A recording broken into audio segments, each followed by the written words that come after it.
Anonymous writes, I'm obese and have been for about 20 years, and I am an emotional eater. So when I feel good, I can keep up a plan, and when I feel bad, my weight climbs back up to where it was. I am tired of permanently being disappointed by myself, and I feel that I am losing lifetime. You know, it really makes me sad. I am in my 50s, 171 centimeters tall, and 108 kilograms. So first of all, I want to say, I understand where you're at.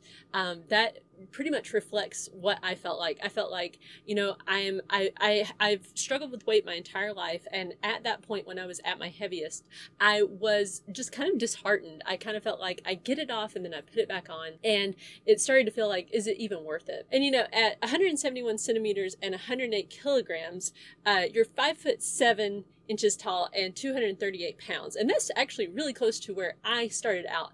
I am 5'6", and I started out, my highest confirmed weight was 222.5.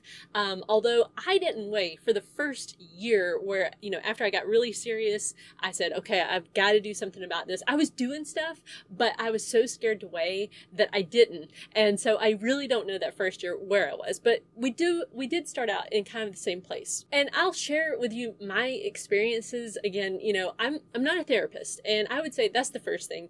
If you feel like the issues that you're dealing with, you need therapy, then go get therapy, because you are worth it. It is worth it to get your life in order, whatever it takes. But I'll share with you my experiences, because I was definitely an emotional eater. I didn't understand really how much of an emotional eater I was until I actually started practicing intermittent fasting very consistently. Because when I really committed to it, and before, I was not that committed to intermittent fasting, and I would just, sometimes I would say, oh, I'll eat early or whatever.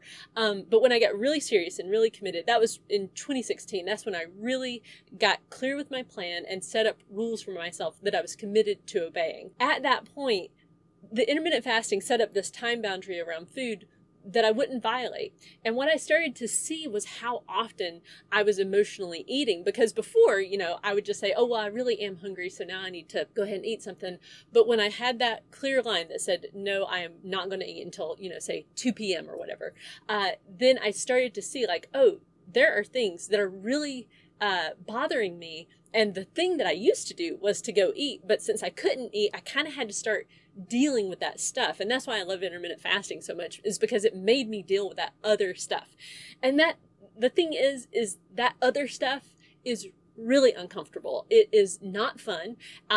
It's really emotional sometimes, and it can be uncomfortable. And sometimes you might get angry, and sometimes it's kind of like scary to kind of feel your feelings, or sometimes it means taking action on something that you really would just rather not deal with. But I'll give you kind of like how I started handling this stuff, and hopefully it will help you. So the first thing I started to do was just to observe myself. So my actions and my thoughts, like during those times, like in my fasting window, when I would say, oh, I feel hungry, I would start to explore that. I started to question whether I was actually hungry. And that was a really important thing that I did, because I started to see that it probably wasn't hunger. It was disguised as hunger, but it wasn't really hunger. And I started to see a pattern. Like when I would start to feel hungry, I would start to look back and say, what just happened? Like what's the thing that just happened right now? And, like sometimes it would be like, oh, I just yelled at my kid. And then I would say, well, why did that happen? And usually I would take it back a step further, and I would realize like, oh yeah, well, the thing that I'm actually stressed out about is we just had a budget meeting, and I realized that we're going to be, really tight on money. Or, like my husband was a realtor at the time when I was going through all this stuff. And sometimes like a closing looked like it was going to be in question. And so that would mean like no money was coming in. And so that would stress me out. And so like there was this, cascading effect of like, okay, I'm really stressed out about money. And then I yelled at my kid. And now those two things are combining to stress me out a lot. And I'm wanting to eat. So then the thing is, you have to figure out, well, what do you do besides eat? And what helped me was to just, for one thing, start taking action. Like in the money example, there are things you can do about that. Like for one thing, I would go back to our budget and like really look and see like what could we maybe not spend money on, how could we cut our spending, and how could I bring in more money, like with some side jobs and stuff that I would do. And sometimes, the answer wasn't always obvious, and here's where journaling really helped me to sit down with a pencil or pen and a sheet of paper and just to write down what was bothering me, what was bothering me, and what did I think I could actually do about it. And I've found that if you just sit down and you start brainstorming, you can come up with a lot of possible solutions, which in and of itself can ease the stress level. But sometimes what I found was, maybe there wasn't an action to take, but maybe there was something that I hadn't really dealt with, something I just felt bad about, that I didn't really want to think about, but I needed to think about. I needed to kind of like go through it. And the things that helped me in those situations, first of all, just going for a walk, walking outside and just kind of clearing my head about whatever was going on. Maybe it was something from my past that that time back in middle school where somebody called me oversized load or something like that. That was something that bugged me for a really long time. And it was this tape, that would play in my head. And when I said, okay, I gotta get that out of my head, then it helped to just, think of it and forgive and move on. It also helped me to talk things out with my husband. If there's something on my mind, just talking to him, or, praying about it too has really helped me. So I would just offer to you, you can figure all this stuff out. It's uncomfortable though. The much easier thing and the much more comfortable thing is to just eat. Eating is comfort, there is a reason they call it comfort food, because it truly does what it says.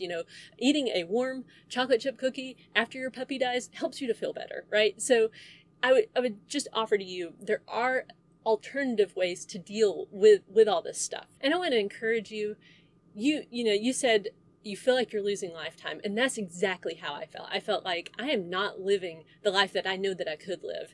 And it took a lot of hard work to get here to where I'm at. And looking back, it's been worth every single uncomfortable thing I've had to do on this weight loss journey and continue to do, because maintenance, it's not like once you get down to your goal weight, everything's just fine. You know that, right? Like a lot of times weight loss becomes its own little distraction, and these things don't even show back up until you get to your goal weight. So I would just encourage you to start doing the work now. You are worth it, and it is worth it, because when you come out the other side, your life does improve. So thank you for your question, and I hope that helps.